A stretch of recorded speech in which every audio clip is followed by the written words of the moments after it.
ये हैकरैंक वेबसाइट का यूआरएल है, hackerrank.com। ये लिंक मैं कॉपी करके शेयर कर देता हूँ ताकि आप डायरेक्टली इसको एक्सेस कर पाएँ। अब आप जब पाइथन या किसी भी लैंग्वेज को यहाँ पे चूज करते हैं तो वो स्टार्ट देगा हेलो वर्ल्ड से कि इस चैलेंज को सॉल्व करो, और आगे उसका डिफिकल्टी लेवल भी लिखा होगा कि इजी है, मीडियम है, डिफिकल्ट है। आप फिल्टर लगाना चाहते हैं सिर्फ इजी पे, आप इजी पे क्लिक कर लें, सारे इजी शो हो जाएंगे। हेलो वर्ल्ड से स्टार्ट हो रहा है तो जाके सिर्फ आपने हेलो वर्ल्ड शो करना है, चैलेंज सॉल्व, एक हो गया, 19 रह गए। लिखा आ जाएगा आपके सॉल्व में कि ये आपने सॉल्व, आपने यहाँ पे स्टेटस जब अकाउंट लॉगिन किया होगा तो सॉल्व का फिल्टर आपने लगाना है। जब 20 इकट्ठे शो हो जाएंगे वो मुझे आपने लिस्ट एलएमएस पे भेज देनी है। ये सिंपल सा टास्क है। उसके अलावा इफ एल्स ये भी इजी है। अरिथमेटिक ऑपरेटर प्लस माइनस को चीज करनी है, ये भी आपको पता है, इजी है, आपने पढ़ा हुआ है। लूप्स हैं, फंक्शंस हैं, लिस्ट आपने पढ़ ली है, नेस्टेड लिस्ट है। तो यानी इनमें से कुछ काफी चीजें ऐसी हैं जो आपने पढ़नी है और कुछ आपने भी पढ़नी है। अब सिर्फ ये सिंपल प्रोग्राम्स नहीं होंगे। जैसे कुछ गेम्स हैं, वो डिफिकल्टी लेवल उनका बढ़ता जाएगा, मीडियम, फिर एक्सेप्शंस हैं वो हमने पढ़ना लाजमी, वो इजी है। तो इनमें जो आपको लगे कि ये आप कर सकते हैं वो आप 20 सोल्व कर सकते हैं, चाहे इजी कर लें, मीडियम, वो आपकी अपनी चॉइस है। और अगर आपको नहीं भी समझ आ रही ना तो आप इस पे जब क्लिक करते हैं तो वो इन डिटेल पूरी प्रॉब्लम को एक्सप्लेन कर रहा होता है। यहाँ पर तो सिर्फ हेलो वर्ल्ड है और आगे एडिटर बना हुआ, आपने उसको रन करके देखना है पहले नीचे, अगर वो ठीक रिजल्ट आ रहे हैं फिर सबमिट कर देना है। पर इन केस कोई ऐसा प्रोग्राम है जिसमें आपको समझ नहीं आ रही कि क्या इनपुट होगा, कैसे होगा, क्या करना है, जैसे इफ एल्स वाले में आप देख लें तो वो टास्क बता रहा है कि आपने ये चीज़ें इनपुट करनी है, इवन ओड, फिर वो इनपुट तो आ रहा है कि एक नंबर इनपुट आएगा, फिर कहाँ तक नंबर की वैल्यू होनी चाहिए, लिमिट क्या है नंबर की, फिर सैंपल इनपुट 3 आ रही है। तो यानी जो उसने कहा है वो ये स्टेटमेंट में लिखा होगा, नीचे उसने एग्जांपल आउटपुट दी होगी और फर्दर इनपुट दी होगी, अगर 24 आ रहा तो ये आंसर आएगा। और आगे एडिटर आपको दिया होगा, जैसे W3 में या गूगल कोलैब में है, आपने वहां से उसको लिखना स्टार्ट करना है। पहले जो लिखा है इसको रिमूव भी करके आप बिल्कुल जीरो से लिख सकते हैं या इसको ही आप एडिट कर सकते हैं। तो ये आपका टास्क है हैकर रैंक पे। और इसी तरह लीड कोड वेबसाइट है, आप पहले हैकर रैंक से स्टार्ट ले लें क्योंकि ये आपको स्टेप बाय स्टेप सिखाएगा। आपको हेलो वर्ल्ड से स्टार्ट कराएगा, फिर आपके सारे कंसेप्ट एडवाइज होंगे, उसके बाद आप लीड कोड पे चैलेंजेस सॉल्व करेंगे। Okay.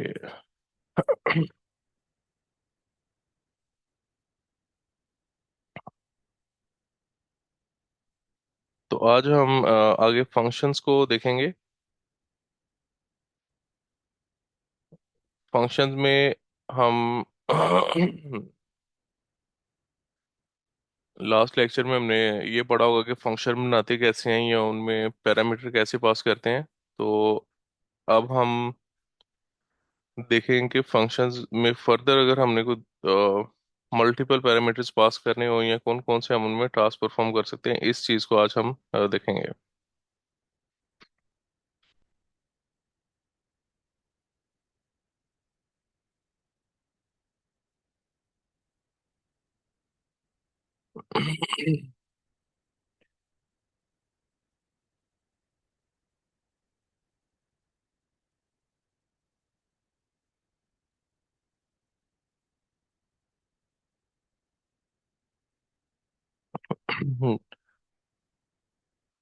Khadija Javed.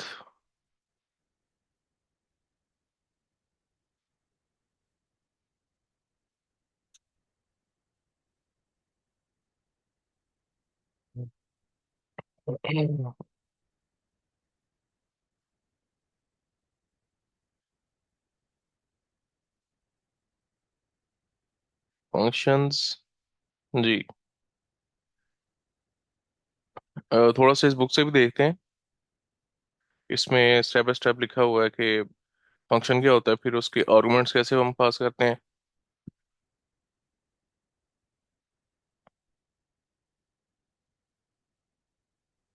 Block of code आपको बताया गया था। और ऐसा ही कोड होगा जो कि डाटा कंटेन करेगा ब्रैकेट्स के अंदर, और कोई रिजल्ट आपको शो करवा के दे सकता है।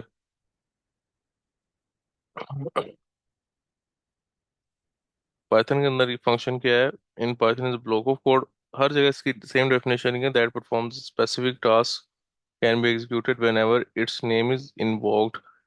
यानी आपने उसका कोई नाम डिफाइन करना है, उसकी वर्किंग, और जब आपको उसका टास्क चाहिए आप बाय नेम उसको कॉल करें, तो आपको जो रिजल्ट्स हैं वो शो करवा देगा। अब एग्जांपल यहाँ पे दो नंबर्स हमने ऐड करने हैं। पहला number, first number, second number, ये दो वेरिएबल हमारे पास हैं। टोटल एक और वेरिएबल है, दोनों को हम सम कर रहे हैं। सर अब ये जो हम, फंक्शंस को लिखने का कोई एक स्पेसिफिक मेथड है जो यहाँ पर आप ये एग्जांपल करवा रहे हैं? नहीं, अभी तो फंक्शन नहीं यहाँ पे शुरू हुआ, अभी तो वो डिफाइन कर रहा है। आगे इसमें हमने जो फर्दर प्रॉपर्टीज वगैरह हैं वो इस बुक से हम डिस्कस करेंगे थोड़ी सी। अभी तो वो ये बता रहा है कि दो नंबर आपने जो लिखे हैं उनको प्रिंट करवा रहे हो, तो ये चीज़ आप सम के थ्रू भी कर सकते हो, बजाय इसके कि आप सेपरेट इस चीज़ को रखो। इंडिपेंडेंट कोड जहां मर्जी की पड़ा हो, आप एक सम का फंक्शन बनाओ, उसमें जस्ट 2,3 लिखो, दो खुद ही उसको प्लस करके आपको आंसर दे दे। जी। This code calculates the sum of first number and second number, storing the result in total and prints it, और रिजल्ट जो है वो 5 शो करवाएगा। अब इसका अगर आप कहता है फंक्शन बना लें, तो वो उसका सिंटैक्स पहले आपको पता होना चाहिए। सेम वही DEF डिफाइन करने के लिए आगे फंक्शन का नेम और ब्रैकेट्स। ब्रैकेट में अगर आप कोई वैल्यू पास कर रहे हैं, ठीक है, उसके पैरामीटर्स या आर्गुमेंट्स हो जाएंगे। और वेरिएबल आप चाहे इस तरह वैल्यू खुद से पास कर दें या पैरामीटर में ले लें, दोनों ऑप्शंस आपके पास हैं। यानी जो काम आपने पहले इंडिपेंडेंट किया था कोड, उसको आपने एक ब्लॉक में रख दिया है और उस ब्लॉक का आपने नाम रख दिया ऐड नंबर्स।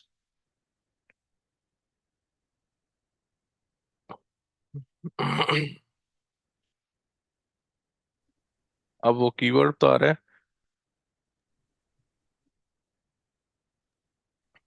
DEF कीवर्ड से आप फंक्शन को डिफाइन कर सकते हैं। सर ये बुक से हमने कितना करना है?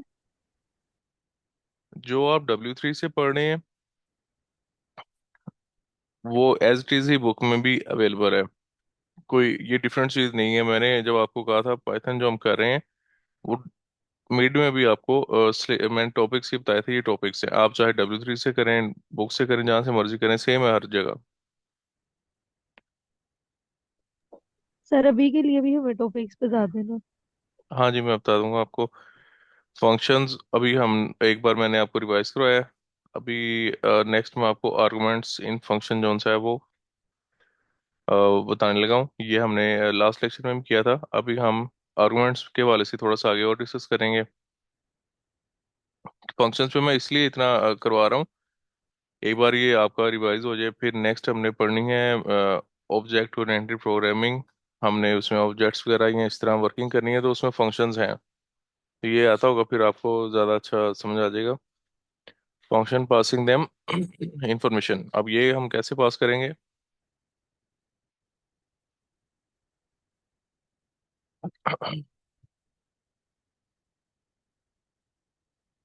Passing arguments to function. पहले कह रहा जो आपने फंक्शन में आया था उसमें कोई ब्रैकेट में आपने वैल्यू पास नहीं की, सिंपली उसको बना के आपने बाय नेम कॉल किया था। पर आप फंक्शन का जब नाम लिखें साथ उसको वैल्यूज भी पास कर सकते हैं।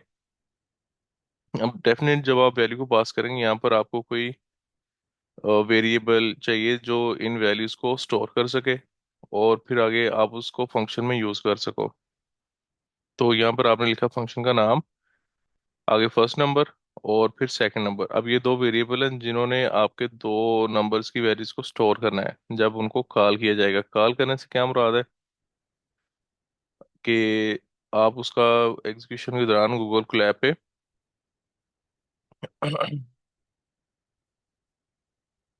जैसे हमारा ये फंक्शन है यहाँ पे। अब यहाँ पर हमने ये लास्ट लेक्चर में एग्जांपल देखी थी कि n हम एक वैल्यू को स्टोर करवाएंगे, फिर उसको यहाँ पे शो करवाएंगे।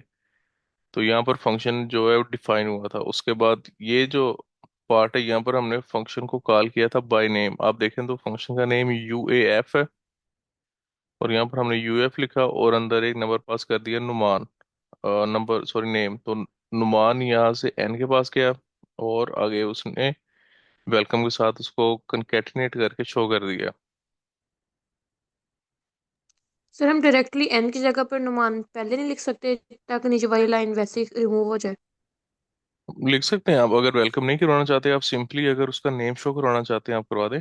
आप N लिख देंगे यहाँ पे, वो सिर्फ नुमान शो करवा देगा। तो नहीं सर, फंक्शन यहाँ कॉल पे करना तो फिर कैसे नहीं। सीखना है? नहीं नहीं, सर जैसे मैं स्टार्ट से कह रही हूँ।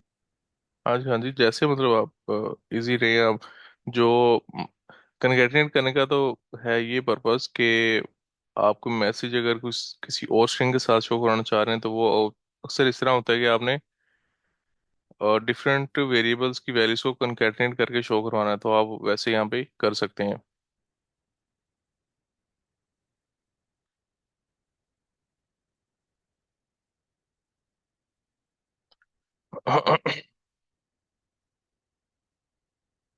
ओके, हम आगे बुक पे मूव करते हैं। इसका अभी लोड हो रही है, रिजल्ट शो हो जाता है तब तक।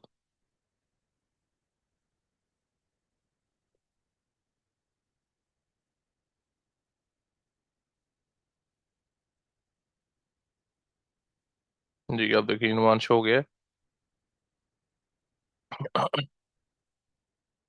ओके, तो अब यहाँ पर एक चीज बता रहा है, arguments are match to parameters based on their position. आप पहले एक दो तीन चार जितने मर्जी वैल्यूज पास करेंगे, जो फर्स्ट नंबर है, अगर आपने पहला नंबर फंक्शन कॉल के दौरान पास किया है, तो वो फर्स्ट नंबर को ही असाइन होगा, उसी तरतीब में वो फंक्शन में पास होगा। जैसे 1.11 है, तो जो पहला नंबर है 1.11 बाई डिफॉल्ट होगा, और अगर ये दूसरा नंबर आपने कोई लिखा है यहाँ पे, उसी तरतीब से वो सेकंड वेरिएबल में पास होगा।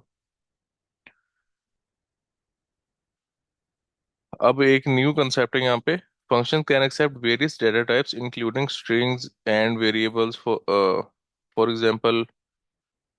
अब ये एक स्ट्रिंग है, आप स्ट्रिंग भी पास कर सकते हो, जैसे कि हमने अभी नुमान वाली स्ट्रिंग पास की थी।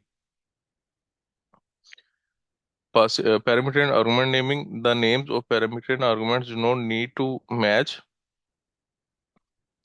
A parameter will catch an argument regardless of its name, enhancing flexibility in function design. अब ज़रूरी नहीं है कि जो दोनों आप फंक्शन में कोई हर बार वैल्यू ही डायरेक्ट पास करें, या वेरिएबल भी पास कर सकते हैं, और उनका सेम होना ज़रूरी भी नहीं है नेम, वो डिफरेंट भी हो। बस उसका मकसद ये होता है कि जो फंक्शन आप कॉल कर रहे हो, आप उसको अगर वैल्यू डायरेक्टली पास कर रहे हो, तो वैल्यू यहाँ से एन के पास चले जाए, या अगर आप किसी वेरिएबल में रखवा के वेरिएबल यहाँ से पास करें, तो वेरिएबल के अंदर जो डाटा पड़ा है वो यहाँ पर इसके पास जाएगा, और आगे वो उसको शो करवा देगा।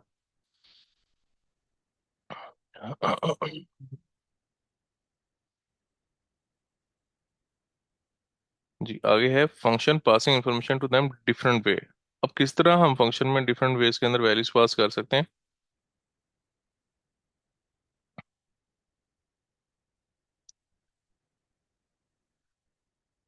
इसके प्रोग्राम हम डायरेक्टली उस पर मूव करते हैं।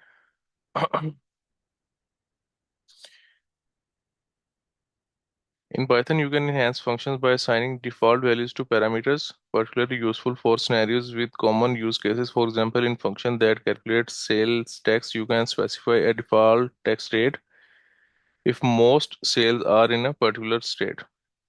आप कह रहे हैं डिफॉल्ट आप रेट वहां पर सेट कर दो पैरामीटर के अंदर ही। ये हमने लास्ट W3 से भी सेम चीज़ की थी, कि अगर आप यहाँ पर पैरामीटर में वैल्यू कोई खुद से ही स्पेसिफाई करना चाहते हो, डिफॉल्ट डिफॉल्ट वर्ड यहाँ पर यूज हो रहा है, कि आप पहले ही उसको बता दो कि वैल्यू भी कोई इनपुट भी नहीं आई, तो पहले जो टैक्स रेट है वो 0.04 है।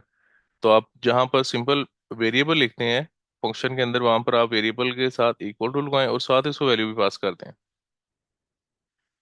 तो जो भी उसकी वैल्यू इनपुट होगी, वो टैक्स रेट के साथ मल्टीप्लाई होके आपका टैक्स शो हो जाएगा। अब 0.04 क्यों लिखा है, टैक्स रेट होगा 4%, तो वो 0.04 से मल्टीप्लाई करेंगे तो ऑटोमेटिकली उसका 4% कैलकुलेट हो जाएगा।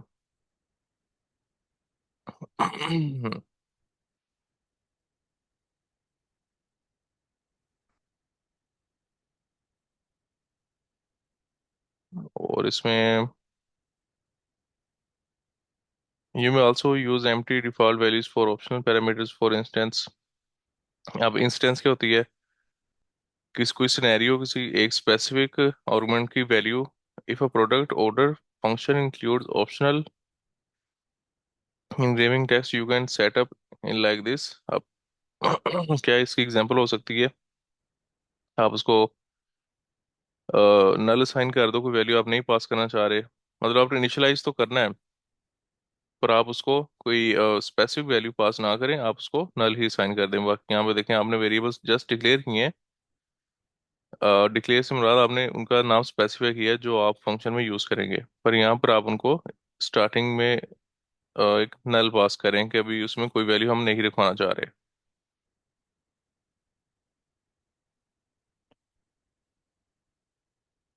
Okay, function mixing position and keyword arguments.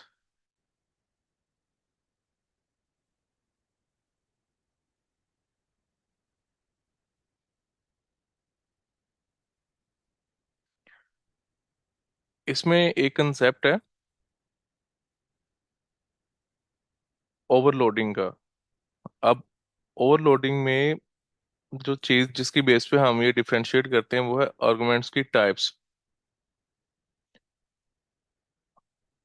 वो अब हम कैसे स्पेसिफाई कर सकते हैं, और इसकी बेस पे हम फंक्शन में क्या मतलब फर्क क्रिएट कर सकते हैं। अगर फंक्शन है जिसके अंदर दो पैरामीटर्स हैं आपके पास, एक इंटीजर है, कोई फ्लोट है, वो भी डिफरेंट तौर पे कंसीडर होंगे।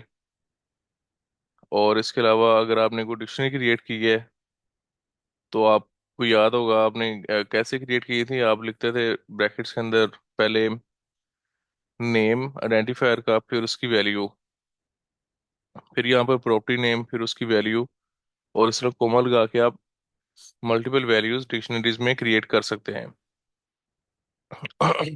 एक बार अगर इन चार चीज़ों में किसी को कंफ्यूजन है, टपल्स में, लिस्ट में, डिक्शनरीज वगैरह में, तो वो क्वेश्चन पूछ लें।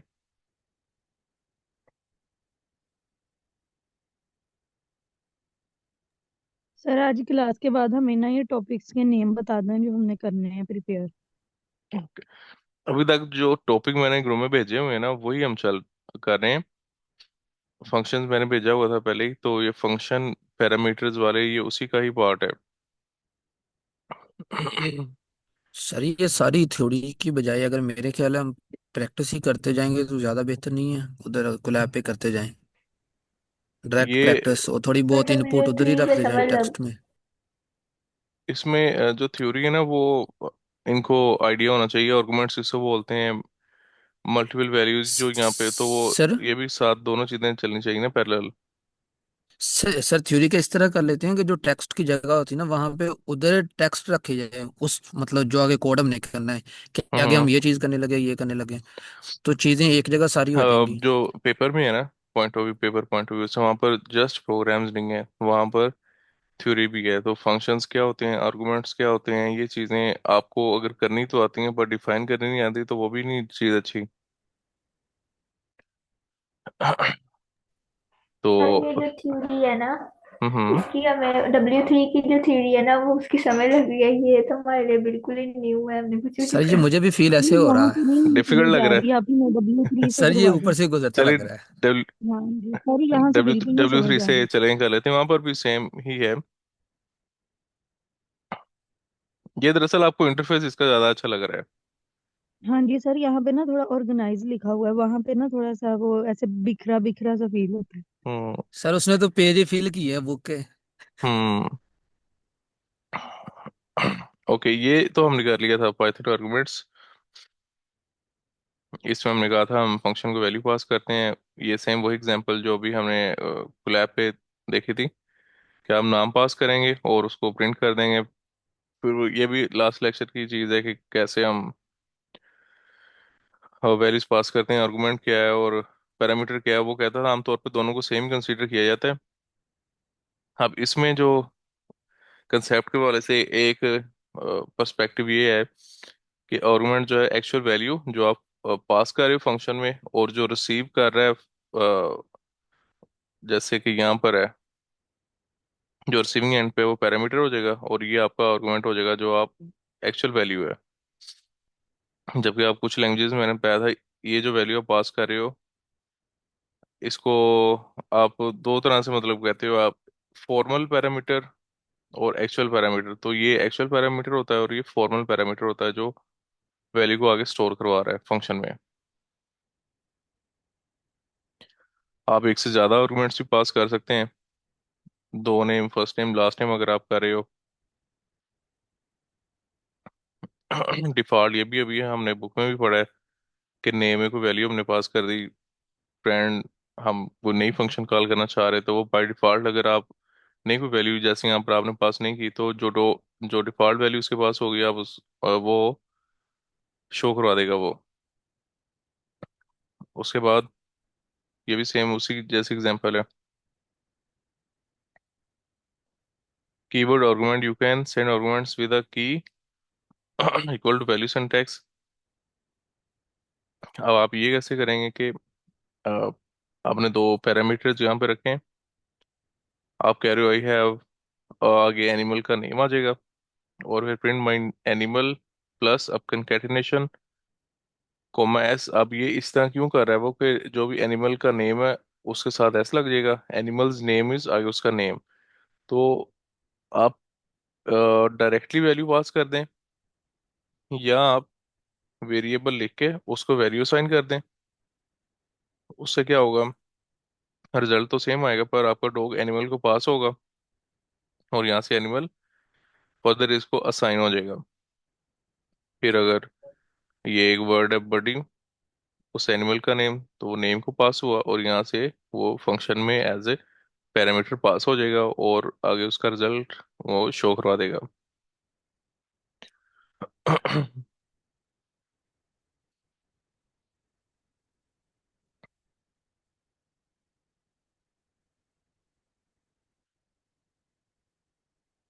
ये आपने याद रख लेना कि जो हमने भी कीवर्ड एज ए आर्गुमेंट पास किया है, तो इसको कीवर्ड्स आप कह लें, ये कीवर्ड आर्ग्स कह लें, मतलब वो एक डॉक्यूमेंटेशन में ये इस तरह टर्म ये यूज की गई है। Okay, when you call a function with arguments without using keyword, they are called positional arguments. Positional arguments must be in correct order. हाँ, अब वो ऊपर वाले में आप ना भी ये डिफाइन करें पोजीशन, तो वो बाय डिफॉल्ट देख लेगा कि नेम को क्या साइन किया है, एनिमल को क्या साइन किया है। यहाँ पर आपने देखें पहले एनिमल को कॉल किया था, फिर नेम को, और यहाँ पर नेम फिर एनिमल, दोनों में रिजल्ट ठीक शो हुआ है। पर अगर आप इस तरह नहीं कर रहे, आप जस्ट वैल्यू पास कर रहे हैं जैसे डॉग, बडी वगैरह, तो वहां पर आपको उसी तरतीब से ही वैल्यूज लिखनी पड़ेंगी जिस तरतीब से आपने ऊपर पैरामीटर्स रखे हैं। अगर एनिमल लिखा है तो एनिमल यहाँ पर पहले आएगा, और नेम बाद में, तो बाद में नेम की वैल्यू आएगी।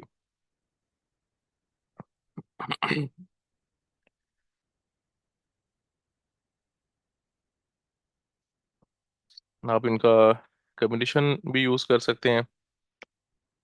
जैसे आप यहाँ पे डॉग, तो आपको पता है फर्स्ट पे आपने स्पेसिफाई कर दिया डायरेक्टली, बाद में आप उनको वेरिएबल के थ्रू वैल्यूज पास कर सकते हैं, और कीवर्ड के थ्रू जो की वैर वो टर्म यूज कर रहा है।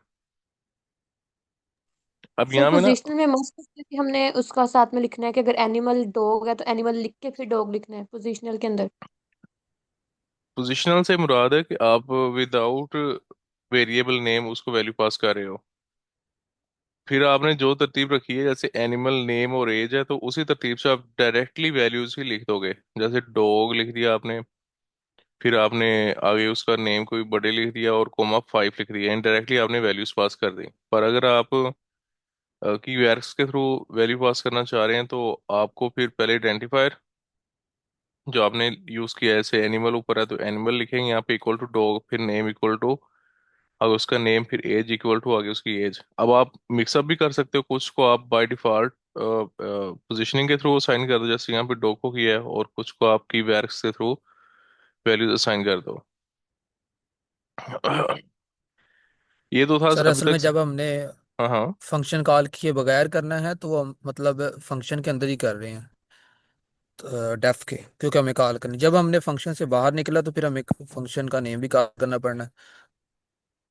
तो बाकी वेरिएबल का केस अलग है बिल्कुल। हम्म। अब हम डिफरेंट पैरामीटर्स के थ्रू देखते हैं कि बेसिक ज़्यादातर ना मैथमेटिक्स या कोई ट्रू फॉल्स नंबर्स ही ज़्यादातर पास होंगे फंक्शन में। तो हम ये देखेंगे कि अब डिफरेंट डाटा की टाइप्स को हम कैसे पास कर सकते हैं फंक्शन के अंदर। अब एक लिस्ट है यहाँ पे जो हम पास कर रहे हैं, माई फ्रूट्स, 3 एलिमेंट्स है उसके, और माई फंक्शन में हम वो लिस्ट सारी सारी पास कर रहे हैं। अब ये एक डिफरेंट डाटा टाइप है। लिस्ट एक डिफरेंट डाटा टाइप है जो हमने यहाँ पर फंक्शन में पास की फ्रूट्स में। अब हम चाह रहे हैं कि इसका एक एक एलिमेंट हम फंक्शन के थ्रू शो करवाएं। फॉर लूप यूज कर रहे हैं, फ्रूट इन फ्रूट्स। अब ये फ्रूट इन फ्रूट्स, फ्रूट आपको ये पता होना चाहिए कि ये एक सेपरेट वेरिएबल है जो कि फ्रूट्स लिस्ट में से एक एक वैल्यू पिक करेगा, जीरो इंडेक्स से स्टार्ट करेगा और उनको शो करवाएगा स्टेप बाय स्टेप। तो पहले एप्पल आएगा यहाँ पे फ्रूट में, वो शो करवा देगा, फिर बनाना और फिर चेरी, इस तरह वन बाय वन वो शो करवा देगा। तो यानी आप पूरी पूरी लिस्ट को भी फंक्शन के अंदर पास कर सकते हैं। और ये एग्जांपल हम एक्सिक्यूट कर देख लेते हैं। पहली बारी तो आपको समझ आ रही होगी वैसे ही। इसमें हम देखें कि आपने यहाँ पे एक डिक्शनरी बनाई है। उसमें आपने नेम पास कर दिया, कॉमा एज पास कर दी, और वो डिक्शनरी को आपने फंक्शन के अंदर पास कर दिया। अब अगर स्टूडेंट्स आप में से क्वेश्चन है, मैं चेक करना चाह रहा हूँ कि ये डिक्शनरी है या लिस्ट है या टपल है, तो मैं कैसे चेक कर सकता हूँ? यहाँ पे कोई लाइन ऐसी लिखवाएं जो मैं एग्जीक्यूट करूँ तो वहां पर लिखा आ जाए कि ये इसकी ये टाइप है। जी स्टूडेंट्स। वो प्रिंट टाइप टाइप के फंक्शन टाइप साथ यूज आगे करते हो फंक्शन। सर आप? Print type. हाँ जी, कौन बोल रहा था अभी? प्रिंट आगे। प्रिंट और टाइप लिखेंगे, फिर आगे वो लिख देंगे, वो हमें बता देगा ये कौन सी टाइप है। टाइप और आगे डैश लिख हम के फिर ब्रैकेट में और आगे वही चीज लिख देंगे। जी, और माई आगे इस पर्सन। ब्रैकेट को 2 बार क्रॉस करेंगे, एक दफा और अब प्रिंट करवा के।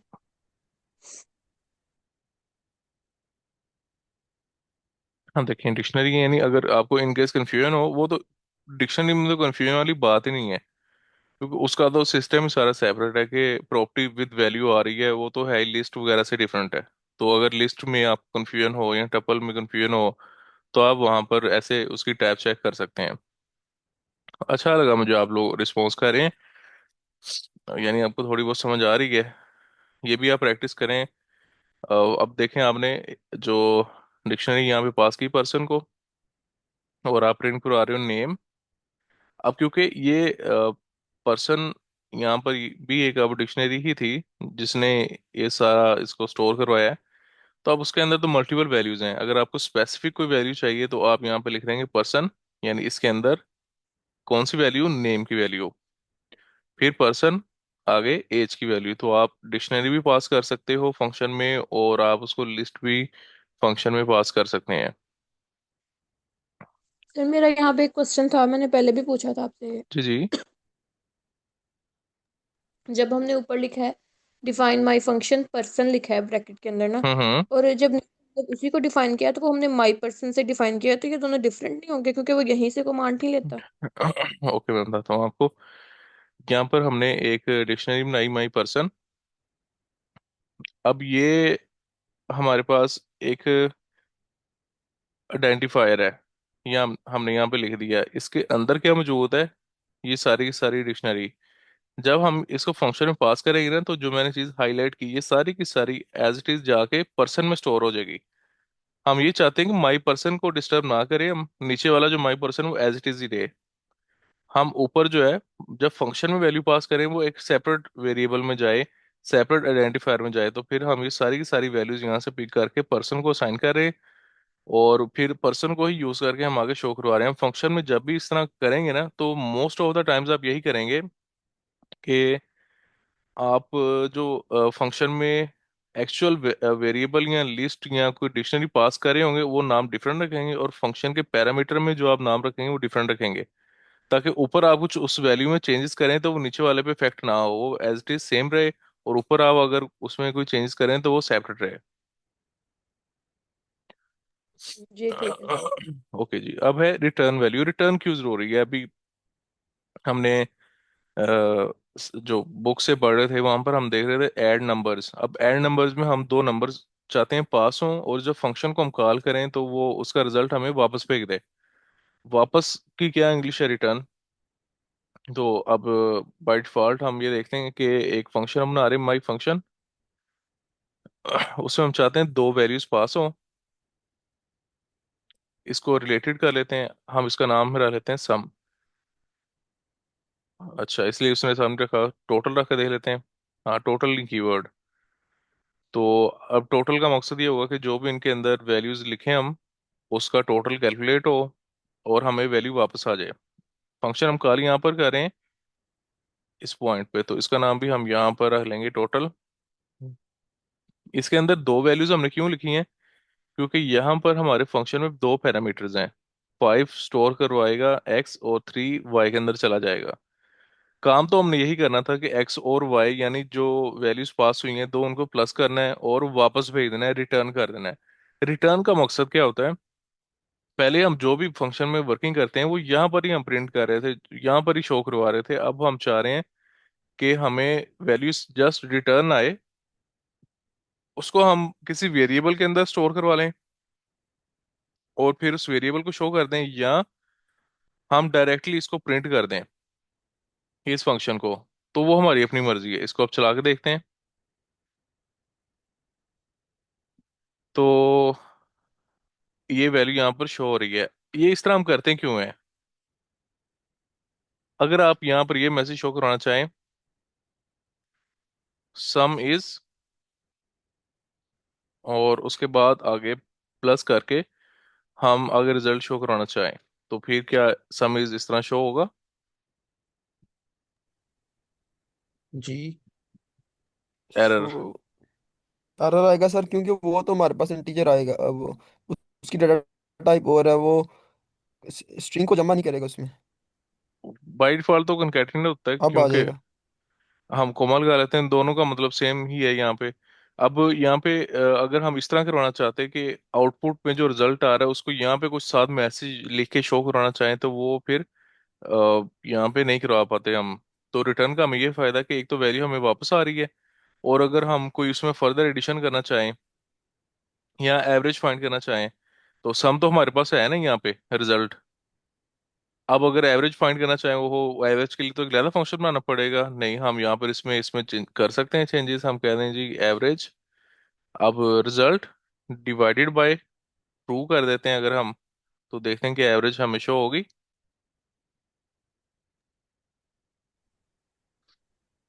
देखें 4.0 एवरेज शो हो रही है।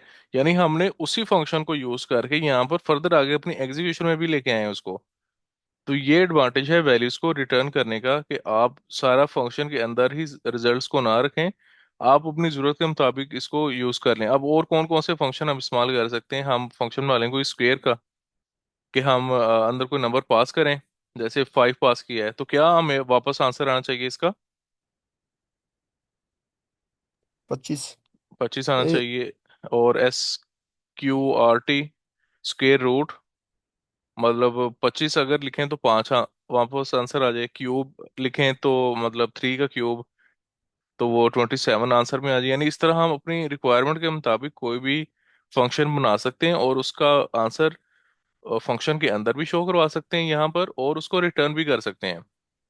एक और चीज़ यहाँ पर जो आपने अभी नहीं प्रैक्टिस की। सर इसको इसको रन करना जो आपने अभी लिखा है, जो अभी आप कह रहे हैं स्केयर 5 करके।